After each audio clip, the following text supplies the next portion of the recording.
90 రోజుల కోర్సు పూర్తి చేస్తే చాలు 100% ప్లేస్మెంట్ సపోర్ట్ తో సాఫ్ట్వేర్ జాబ్ మీ సొంతం. వెంటనే కోడ్ జ్ఞాన్ డెస్టినేషన్ ని సంప్రదించండి. హలో శ్రావణ్ గారు. హలో నాగరాజ్ గారు. మేనిఫెస్టేషన్ జరగాలి అని అంటే ఎలాంటి స్పిరిచువల్ ఎనర్జీ తోడైతే మనకు ఉండేటువంటి అంటే మేనిఫెస్టేషన్ జరిగే అవకాశం ఉంటుంది, అంటే మనం ఏమనుకున్నా సరే జరగడానికి అవకాశం ఉంటుంది? నాగరాజ్ గారు కరెక్ట్ టైంలో ఒక మంచి ప్రశ్న అడిగారు. నేను ఎప్పటి నుంచో ఈ టాపిక్ మీద మాట్లాడాలనుకున్నాను. అంటే మన స్పిరిచువాలిటీని, మన దేశంలో జరిగే వాటిని నేను ఎలా లింక్ చేయాలి, అది మన లైఫ్లో పెట్టుకుంటే ఎలాంటి అద్భుతమైన ఫలితాలు వస్తాయి అనడానికి ఒక ఎగ్జాంపుల్తో చెప్తాను. అదే ఇప్పుడు ట్రెండింగ్ టాపిక్ అయిన మహాకుంభమేళా గురించి నేను చెప్పబోతున్నాను. ఓకే, అసలు భారతదేశం అంటేనే మీరు ఒకసారి గూగుల్లో టైప్ చేయండి, స్పిరిచువల్ క్యాపిటల్ ఆఫ్ వరల్డ్ అని కొడితే ఏమొస్తుంది? భారతదేశం వస్తుంది. సో భారతదేశానికి వారణాసి, కానీ అసలు ప్రపంచానికి భారతదేశం అంటే అంత స్పిరిచువల్గా ఎంతోమంది ఋషుల్ని, మహర్షుల్ని, గొప్ప వాళ్ళని, ఎంతోమంది రాముడు, కృష్ణుడు నడిచిన దేశం ఇది. అంత గొప్ప పుణ్యభూమి. అట్లాంటి దేశానికి ఎంతోమంది రావాలనుకుంటారు. మన దేశం వాళ్ళ గురించి మనం ప్రత్యేకంగా ఏం చెప్పుకోక్కర్లేదు. బట్ గొప్ప వాళ్ళైన even Mark Zuckerberg, Steve Jobs వచ్చిన తర్వాత మార్క్ జుకర్బర్గ్ని ఇండియా రమ్మన్నారు. ఇండియాలో నైనిటాల్లో ఆ ఆశ్రమానికి వెళ్ళు అని చెప్పేసి సజెస్ట్ చేశారు మార్క్ జుకర్బర్గ్ని. అండ్ అలాగే విల్ స్మిత్, జూలియా రాబర్ట్స్, వీళ్ళు ఇండియాకు వచ్చి ఇండియాలో స్పిరిచువాలిటీని నేర్చుకుంటూ ఉంటారు. అండ్ అలాగే చూసుకుంటే హెన్రీ ఫోర్డ్, ప్రపంచంలో కార్ని తయారు చేసి అసలు సెన్సేషన్ క్రియేట్ చేసిన హెన్రీ ఫోర్డ్ మునిమనవుడు, గ్రేట్ గ్రాండ్ సన్ అయిన అల్ఫ్రెడ్ ఫోర్డ్ గారు ఇండియా వచ్చి ఆయన ఇండియాలో జరుగుతున్న అద్భుతాలను చూసి హరే కృష్ణ టెంపుల్ వీటికి తిరుగుతూ ఆయన అర్థం చేసుకొని ఆయన పేరును మార్చుకున్నారు. అల్ఫ్రెడ్ బుష్ ఫోర్డ్ నుంచి ఆయన అంబరీష దాస అని చెప్పేసి ఆయన పేరు మార్చుకొని ఇండియాలో ఎన్నో అద్భుతమైన సేవలు చేసి స్పిరిచువల్ కార్యక్రమాల్లో ఆయన ఎంతో పాల్గొన్నారు. అండ్ అందరినీ కూడా రిక్వెస్ట్ చేశారు, మీరు స్పిరిచువల్గా గ్రో అవ్వండి, స్పిరిచువల్గా కంట్రిబ్యూట్ చేయండి అని చెప్పేసి అన్నారు. ఇదంతా ఎందుకు చెప్తున్నానంటే, ఒక మనిషి సక్సెస్ అవ్వాలి అనుకుంటే ఎంత టాలెంట్ ఉన్నా, ఎన్ని స్కిల్ సెట్ ఉన్నా, ఎటువంటి మైండ్ సెట్ ఉన్నా, దానికి ఫౌండేషన్ ఏంటంటే స్పిరిచువాలిటీ. ఎప్పుడైతే మనిషి స్పిరిచువల్గా నాశనం అయిపోతాడో, స్పిరిచువల్గా ఎదగడో, వాళ్ళు ఎప్పుడు అనుకున్న లక్ష్యాలు కానీ మేనిఫెస్టేషన్ కానీ చేయలేరు. ఒక్కసారి చూడండి, రజనీకాంత్ గారు ఉన్నారు. రజనీకాంత్ గారు ఆయనకి సమయం దొరికినప్పుడల్లా ఆయన హిమాలయాల్లోకి వెళ్ళిపోతారు. Highly spiritual person. వెంకటేష్ గారు, ఈవెన్ ఒక అన్స్టాపబుల్లో కూడా వెంకటేష్ గారు చెప్పారు, నేను అరుణాచలం వెళ్తాను, రమణ మహర్షి గారి ఆశ్రమంలో కూర్చుంటే నాకు ఒక డివైన్ పవర్ వస్తుంది అని. అంటే సూపర్ సక్సెస్ఫుల్ పీపుల్ కూడా స్పిరిచువల్లీ డ్రివెన్ అయి ఉన్నారు. సో మనం కూడా మేనిఫెస్టేషన్ చేసుకోవాలంటే స్పిరిచువల్గా ఉండాలి. అదే నేను క్లాసెస్లో చెప్తూ ఉంటాను, మైండ్ఫుల్ మిలీనియర్గా మనం స్పిరిచువల్గా ఎలా డబ్బున్న వ్యక్తులుగా అవ్వాలి అనేది చాలా చాలా ఇంపార్టెంట్. అయితే కుంభమేళా యొక్క ప్రత్యేకత ఏంటి ఈ వీడియోలో మనం మాట్లాడుకుందాం డీటెయిల్గా. అంటే అటువంటి పుణ్యభూమిలో ప్రతిరోజు ఒక అద్భుతమే. అలాంటిది 144 సంవత్సరాలకు ఒకసారి జరగబోయే కుంభమేళా గురించి, మహాకుంభమేళా గురించి అసలు ఎటువంటి అద్భుతాలు నేను తలుచుకుంటేనే నాకు గూస్ బంప్స్ వస్తున్నాయి. అటువంటి గొప్ప కార్యక్రమం జరగబోతుంది. దాని గురించి నేను డీటెయిల్గా చెప్తాను. ఫస్ట్, నార్మల్ కుంభమేళా ప్రతి 4 సంవత్సరాలకు ఒకసారి జరుగుతుంది. అర్ధ కుంభమేళా అనేది 6 సంవత్సరాలకు ఒకసారి జరుగుతుంది. పూర్ణ కుంభమేళా అనేది 12 సంవత్సరాలకు ఒకసారి జరుగుతుంది. ఇప్పుడు జరగబోయేది మహాకుంభమేళా. అంటే 144 సంవత్సరాలకు ఒకసారి జరిగేది. అంటే లాస్ట్ టైం ఎప్పుడు జరిగిందంటే 1881లో జరిగింది. ఇప్పుడు మళ్ళీ 2025లో జనవరి 13 నుంచి ఫిబ్రవరి 25 వరకు, అంటే ఆల్మోస్ట్ 45 రోజులు జరగబోతుంది. అంటే ఏం జరుగుతుంది ఈ టైంలో? కుంభమేళా యొక్క ప్రత్యేకతతో మాట్లాడుకుందాం. అయితే నేను ఇందాక చెప్పినట్టు అర్ధ కుంభమేళా జరిగింది కదా, అర్ధ కుంభమేళాలో ఎంతమంది పార్టిసిపేట్ చూసారు చూడండి. అది ప్రయాగ్రాజ్లో జరిగింది 2019లో. అది గిన్నీస్ బుక్ ఆఫ్ వరల్డ్ రికార్డ్స్లో హయ్యెస్ట్ గ్యాదరింగ్ ఆఫ్ పీపుల్గా రికార్డు కొట్టింది. అంటే ఆల్మోస్ట్ 24 కోట్ల మంది అప్పుడు ఆ కుంభమేళాకి, అర్ధ కుంభమేళాకి వచ్చారు. అంటే ఉత్తరప్రదేశ్ పాపులేషన్ యాక్చువల్గా 20 కోట్లు, కానీ వచ్చిన వాళ్ళు 24 కోట్ల మంది. అంటే ఎంత ప్రాముఖ్యత అది అర్ధ కుంభమేళాకి.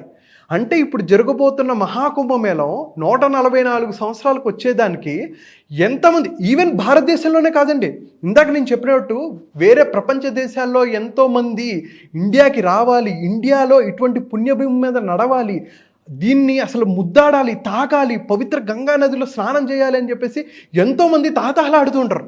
సో అటువంటి దానికి ఒక అసలు బ్యాక్ స్టోరీ ఏంటి? ఇప్పుడు అర్థమైంది, కుంభమేళా అంత గొప్పదే అని అర్థమైంది. అసలు బ్యాక్ స్టోరీ ఏంటి, ఎందుకు దీనికి ఇంత ప్రాముఖ్యత అనేది ఒక చిన్న డీటెయిల్ స్టోరీ చెప్తాను. ఓకే, ఒక చిన్న స్టోరీ చెప్తానండి. ఈ స్టోరీ ఏంటంటే దుర్వాస మహర్షి అని ఉన్నారు. ఆయన ఒకసారి అలా నడుచుకుంటూ వెళ్తుండగా ఒక ఏనుగు మీద ఇంద్రుడు ఒక యుద్ధం చేసి గెలిచిన పొగరుతో గర్వంతో ఆయన వస్తూ ఉంటాడు, ఏనుగు మీద వస్తుంటే దుర్వాస మహర్షి ఆయన మెడలో ఒక మంచి అద్భుతమైన మాల ఉంది, దేవతల నుంచి తీసుకున్న ఒక మాల ఉంటే మరి కనపడ్డారు కదా, ఉట్టి చేతులు అంటే ఏమీ ఇవ్వకుండా ఉంటే బాగోదని చెప్పేసి ఈయన మెడలో ఉన్న మాలని ఇంద్రుడికి ఇచ్చారు. ఇంద్రుడికి ఇస్తే ఇంద్రుడు ఏం చేశారు, నేను ఇలాంటివి వేసుకోవటం ఏంటి, గొప్ప గొప్పవి మనులు ఇవి వేసుకుంటాను, ఇది నార్మల్ పువ్వులది అని చెప్పేసి ఏం చేశారు, ఏనుగుకి ఇచ్చారు.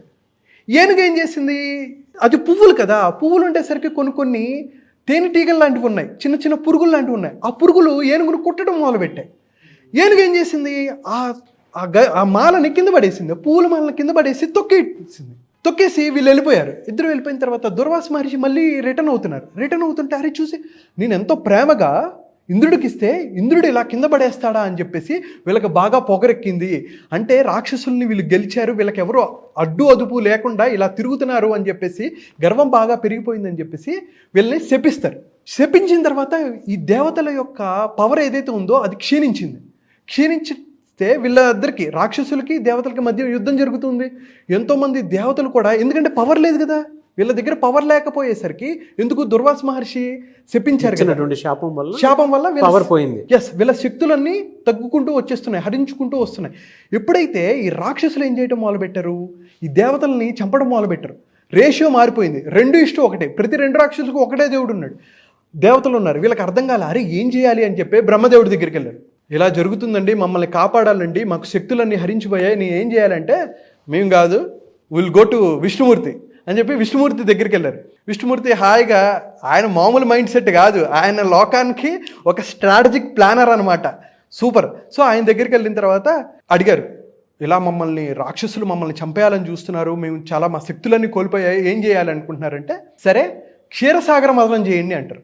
క్షీరసాగర మదనం చేయాలంటే ఎలా చేయాలి, అసలు ఏంటో మాకు తెలీదు అంటే నేను ఉన్నాను కదా మీకు చెప్తాను, కంగారు ఎందుకు అని చెప్పేసి. సో విష్ణుమూర్తి ఏం చెప్తారంటే దేవతలకి, సరే మీరు కంగారు పడద్దు, మందార అనే ఒక పర్వతాన్ని ఒక కొండని మీరు ఐడెంటిఫై చేయండి. అంటే వీళ్ళకి అర్థం కాదు, అది ఎక్కడ దొరుకుతుంది అంటే నేను చెప్తాను. ఆ మందార పర్వతానికి పాల సముద్రంలో పెట్టాలి. పాల సముద్రంలో పెట్టి వాసుకి అని పాముల యొక్క గాడ్ ఆఫ్ స్నేక్స్ మీరు క్షీరసాగర మదనం చేయండి. ఎలాగైతే మనం మజ్జిగని పెట్టి కవ్వంలాగా ఇలా చేస్తాం, ఏమవుతుంది, మనకి వెన్న వస్తుంది కదా, వెన్న నుంచి నెయ్యి వస్తుంది. అలాగే మీరు క్షీరసాగర మదనాన్ని కూడా మీరు కవ్వంలాగా చెయ్యండి అంటారు. అయితే వీళ్ళు ఏం చేశారు, ఫస్ట్ ఈ మందార పర్వతాన్ని అలా పెట్టంగానే ఏమైపోతుంది, నీటిలోకి దిగిపోతుంది. అరే ఇది నీటిలోకి అంతే కదండి. ఇప్పుడు నీటిలో ఏదైనా బరువైన వస్తువు పెడితే ఏమవుతుంది, కిందకి దిగిపోతుంది. వెంటనే మళ్ళీ విష్ణుమూర్తి మాకేం అర్థం కావట్లేదు, మీరు చెప్పండి అంటే కంగారు పడద్దు అని చెప్పి ఆయన బ్యాలెన్స్ చేసుకుని కింద చూస్తారు. దానిపైన కొండని ఆయన నిలిపి వాసుకి అనే గాడ్ ఆఫ్ స్నేక్స్ ద్వారా ఆయన చిలకడం మొదలుపెట్టారు. చిలికితే ఫస్ట్ ఏం వచ్చింది, విషం వచ్చింది. విషం వస్తే వెంటనే మళ్ళీ డౌట్, విష్ణుమూర్తి విషం వచ్చింది ఏం చేయాలి, ఇప్పుడు నేను కాదు ఇంకొక ఆయన ఉన్నారు, ఆయన్ని పిలవాలి అని చెప్పి శివుడి రెఫరెన్స్ ఇచ్చారు. శివ మీరే వచ్చి, రుద్రుడు రుద్రుడు మీరే చేయాలండి ఏదైనా అంటే సరే ఆయన భార్యతో చెప్తారు, లోకాన్ని నేను కాపాడడానికి వెళ్తున్నాను అని చెప్పేసి పార్వతీదేవి చెప్తే కంగారు, మీరు వెళ్ళి మరి విషం మొత్తం తీసేసుకుంటే మా పరిస్థితి ఏంటి, మీకు ఏమైనా అయిపోతే ఏంటి అంటే ఏం కాదులే అని చెప్పేసి ఆమె చేయాలనుకుంటే ఈయన కాపాడగలదు కదా. ఆయన ఏం చేశారు, కంఠంలో దాచిపెట్టుకున్నారు, నీలకంఠుడు అయ్యాడు. అలాగా ఎప్పుడైతే క్షీరసాగర మదనం జరుగుతున్నప్పుడు విషం వచ్చింది, దాని తర్వాత ఆవు వచ్చింది, ఇంకా చాలా చాలా వచ్చాయి, వాటన్నిటి గురించి మాట్లాడుకుంటే చాలా పెద్ద స్టోరీ అవుతుంది. అలాగ వచ్చిందే ధన్వంతరి చివరికి ఏం చేశారంటే కలశంతో పట్టుకుని అమృతాన్ని తీసుకొచ్చారు. అమృతాన్ని తీసుకొస్తే అమృతం చూడంగానే వీళ్ళందరికీ ఎక్సైట్మెంట్, అటు రాక్షసులు దేవతలకి ఇద్దరికి మధ్య ఎక్సైట్మెంట్, అరే మాకు కావాలని కొట్టుకోవడం మొదలుపెట్టారు. ఎలా కొట్టుకున్నారంటే 12 రాత్రులు 12 పగళ్ళు కొట్టుకున్నారు. అయితే మనుషులకి మనం ఒక ఇంటర్స్టెల్లార్ స్టోరీ, ఎవరైనా ఇంటర్స్టెల్లార్ చూసిన వాళ్ళకి ఏంటంటే ఒక టైం స్పేస్ అనేది డిఫరెన్స్గా ఉంటుంది. అవును, ఒక రాక్షసులకి ఒక రోజు ఈక్వల్ టు మనుషులకి 1 సంవత్సరం. అంటే 12 రోజులు పగళ్ళు రాత్రి కొట్టుకున్నారు కాబట్టి వాళ్ళకి 12 రోజులు అయింది కదా, అంటే మనకి ఈక్వల్ టు 12 సంవత్సరాలతో ఈక్వల్. ఓకే. అందుకని కుంభమేళ 12 సంవత్సరాలు. అయితే ఇంకా స్టోరీ ఉంది చాలా, నేను డీటెయిల్ కొంచెం స్పీడ్గా చెప్తున్నా. ఎప్పుడైతే చిలుకగా ఎన్నో వచ్చాయి కదా, తులసి వచ్చింది, చంద్రుడు వచ్చాడు, అలా వస్తున్న ప్రాసెస్లోనే ఎప్పుడైతే ధన్వంతరి ఒక అమృతాన్ని తీసుకొచ్చాడో, అమృతాన్ని తీసుకొస్తే వీళ్ళందరూ కొట్టుకోవడం మొదలుపెట్టారు కదా, ఇలా జరిగింది కదా. 12 రోజులు కొట్టుకుంటే వెంటనే ఏం చేశారంటే గరుడ వాహనంలో విష్ణుమూర్తి దీన్ని డైవర్ట్ చేయాలనుకున్నారు. అయితే ఆయన మోహిని అవతారం ఎత్తారో అదంతా మళ్ళీ వేరే స్టోరీ. అయితే గరుడు ఏం చేశాడంటే దీన్ని తీసుకొని, ఈ అమృత కలశం ఉంది కదా, ఈ కుంభం ఉంది కదా, దీన్ని తీసుకొని అలా వెళ్తుండగా కొన్ని చుక్కలు హరిద్వార్, ప్రయాగ్రాజ్, నాసిక్ అండ్ ఉజ్జయిన్లో పడ్డాయి. అందుకని ఈ ప్లేసెస్ని పవిత్రంగా మనం భావిస్తాము, విచ్ ఈజ్ నథింగ్ బట్ అమృతం. ఆ నేలల్లో, ఆ మట్టిలో, ఆ నీటిలో అమృతం ఉంటుంది. ఈవెన్ ఏ రిలీజియన్ అయినా తీసుకోండి, ఫస్ట్ ఏం చేస్తారు, బ్యాప్టైజ్ చేయాలంటే నీటిలో ఉంచుతారు. అంటే నీరుకి అంత ప్రాముఖ్యత ఉంది డిఫరెంట్ రిలీజియన్స్లో కూడా. అలాగే మన భారతదేశంలో కూడా అటువంటి పుణ్య నదులు ఎన్నో ఉన్నాయి. అటువంటి నదుల్లో మునిగితే మనకి మోక్షం వస్తుంది, పాపాలు తొలగిపోతాయి అని మన పూర్వీకులు బిలీవ్ చేస్తారు. అయితే కుంభమేళం ఎవరు స్టార్ట్ చేశారు? ఆది శంకరాచార్య మొదలుపెట్టారు. ఈవెన్ మన పురాణాల్లో నుంచి చూసుకుంటే ఇందాక నేను చెప్పినట్టు క్షీరసాగర మథనం, తర్వాత మహాభాగవతం, దాని తర్వాత మనం చూసుకుంటే విష్ణు పురాణము, రామాయణం, మహాభారతం, వీటన్నిటిలో నుంచి కుంభమేళా చేసేవాళ్ళు. అయితే దాన్ని ఫుల్ ఫ్లెడ్జ్డ్గా ఆదిశంకరాచార్య గారు 850 సంవత్సరాల నుంచి మొదలుపెట్టారు. అయితే ఎవరైతే ఈ ప్లేసెస్కి వెళ్తారో, ఈ మహాకుంభమేళంలో పార్టిసిపేట్ చేస్తారో, ఆ గంగా నదిలో కానీ ఆ నదిలో ఎవరైతే స్నానం చేస్తారో, ఒక్కొక్క ఏరియాలో ఒక్కొక్క నది ఉంది. ఉజ్జయిన్లో క్షిప్రా నది అంటారు, హరిద్వార్లో గంగా నది. సో ఈ నదుల్లో మునగటం వల్ల మన పాపాలు తొలగిపోతే మోక్షం అనేది వస్తుంది అనేది. అయితే ఇప్పుడు మహాకుంభమేళంలో 144 సంవత్సరాల తర్వాత జరుగుతుంది కదా. ఇందులో జరిగే అద్భుతం ఏంటంటే మహర్షులు, గొప్ప గొప్ప వాళ్ళు, అసలు వీళ్ళు బయట ప్రపంచానికి వీళ్ళకి సంబంధం ఉండదు. వాళ్ళు గొప్ప అంటే మౌంటైన్స్లో ఉండి, అక్కడ ప్లేసుల్లో ఉండి, ఈవెన్ 50 degrees, -50 degrees, -40 degreesలో బట్టలు లేకుండా మెడిటేషన్ చేసుకునే మహర్షులు కూడా, మునులు కూడా ఈ టైంలో మన హరిద్వారు, ప్రయాగ్రాజు, ఉజ్జయిన్ అండ్ నాసిక్ వస్తారు, వాళ్ళు పార్టిసిపేట్ చేస్తారు. అంటే అప్పుడు ఏమవుతుందండి, అటువంటి మహర్షులు, గొప్పవాళ్ళు వచ్చినప్పుడు positive energy, positive vibrations, positive frequency వల్ల అట్లాంటి ప్రదేశంలో ఉంటే ప్రతి ఒక్కరూ ఒక థాట్ని పట్టుకొని ధర్మంగా, న్యాయంగా ఉండాలి, ధర్మాన్ని నిలబెట్టాలి, ఒక గొప్ప పనులు చేయాలి, ఒక గొప్ప సంకల్పంతో, ఇటువంటి పాజిటివ్ వైబ్రేషన్తో, పాజిటివ్ ఫ్రీక్వెన్సీతో ఉండటం వల్ల అటువంటి నేల, అటువంటి సరౌండింగ్ ఒక అద్భుతమైన పాజిటివ్, అట్లాంటి వాళ్ళు ఈజీగా మేనిఫెస్టేషన్ చేయగలరు. లోక కళ్యాణం కోసం చేస్తున్నారు. ఇప్పుడు ఎస్టిమేషన్ ఆల్మోస్ట్ ఒక 40 కోట్ల మంది వస్తారని ఎస్టిమేషన్ అండి. సో నాగరాజ్ గారు, ఎలాగైతే అటువంటి అద్భుతమైన ప్లేస్కి ఎంతో గొప్పవాళ్ళు, మహర్షులు, మునులు వస్తారో, అటువంటి పాజిటివ్ ఫ్రీక్వెన్సీని, పాజిటివ్ వైబ్రేషన్ని, ఒక థాట్ని పట్టుకొని ఎంతో అద్భుతంగా అందరూ ఒకే తాటిపైన నడుస్తూ ఉంటారో, అట్లాంటి ప్లేసెస్కి వెళ్తే మనకు అద్భుతంగా ఈజీగా మేనిఫెస్టేషన్ జరుగుతుంది. అయితే అది అందరికీ వెళ్ళటం సాధ్యం కాదు. కొంతమందికి చిన్నపిల్లలు ఉంటారు, అటువంటి ప్లేసెస్కి వెళ్ళి అటువంటి ఎనర్జీని పొందలేని వాళ్ళు కొంతమంది ఉంటుంటారు. కానీ అటువంటి వైబ్రేషన్స్ని, అటువంటి ఫ్రీక్వెన్సీస్ని, అటువంటి ఎనర్జీస్ని కనుక మనం ఎవ్రీడే లైఫ్లో మనం ఉన్న ప్లేసుల్లో కనుక క్రియేట్ చేసుకోగలిగితే ఎంత అద్భుతంగా ఉంటుంది. సో అట్లాంటి వాళ్ళ కోసం నా తరపు నుంచి ఒక 9 days mindful millionaire plus money manifestation, స్పిరిచువల్గా మనం ఎలా గ్రో అవ్వాలి, మనం ఎలా అటైన్ అవ్వాలి, మన ఫ్రీక్వెన్సీని, మన వైబ్రేషన్ని, మన ఎనర్జీ లెవెల్స్ని ఎలా పెంచుకోవాలి అనే దాని గురించి నేను 9 రోజుల పాటు జనవరి 16 నుంచి స్టార్ట్ అవుతుందండి. జనవరి 16 నుంచి 24 వరకు క్లాసెస్ ఉంటాయి, మార్నింగ్ పూట ఉంటాయి. సో అటువంటి స్పిరిచువల్ అవేకనింగ్ మనం ఎలా చేయాలి, చక్రాస్ని అసలు ఎలా యాక్టివేట్ చేసుకోవాలి, కుండలిని శక్తిని ఎలా పెంచుకోవాలి అనేది మనం టచ్ చేస్తూ ఉంటాం.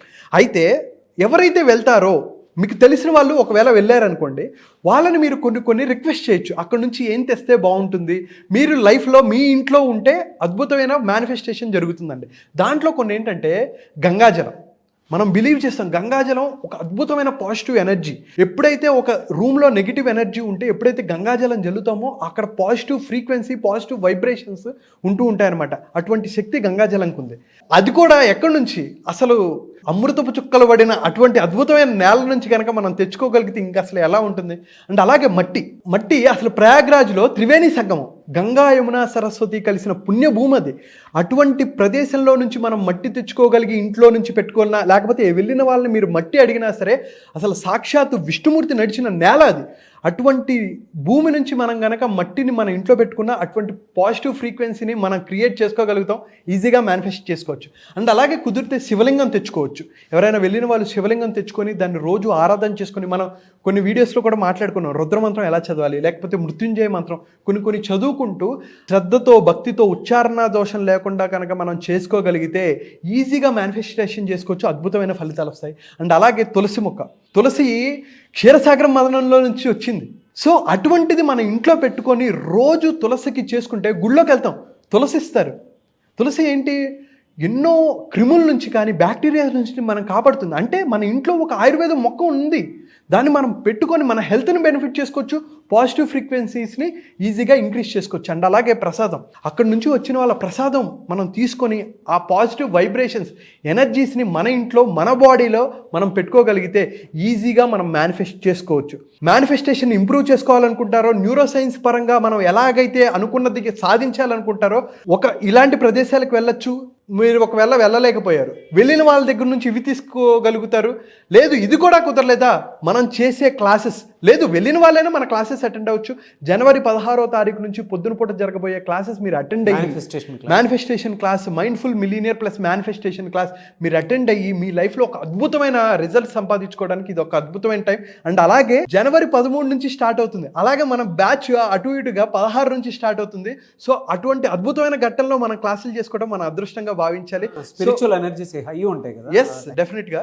సో ఎవరైతే ఇంట్రెస్టెడ్ ఉంటారో కింద కనిపిస్తున్న నెంబర్కి ఇమ్మీడియట్గా మీరు రిజిస్టర్ చేసుకోండి, మీకు అద్భుతమైన ఫలితాలు వస్తాయి, అందులో ఎటువంటి సందేహం లేదు. సో జనవరి 16th నుంచి జరిగేటువంటి బ్యాచ్ కనుక మీరు ఎన్రోల్ చేసుకోవాలనుకుంటే ఇప్పటి నుంచే ఎన్రోల్ చేసుకోండి. అండ్ పౌర్ణమి వస్తుంది కదా, అక్కడ నుంచి స్పిరిచువల్ ఎనర్జీస్ హై ఉంటాయి జనవరిలో. డెఫినెట్లీ ఈ ఇయర్ చాలా చాలా చాలా స్పెషల్. సో మీరు కనుక శ్రావణ్ గారి క్లాస్కి అటెండ్ అవ్వాలి అనుకుంటే స్క్రీన్ మీద కనిపిస్తున్న నెంబర్ సంప్రదించవచ్చు. ఎనీవేస్ థ్యాంక్ యూ అండి, thank you so much Shravan గారు. Thank you so much Nagaraj గారు.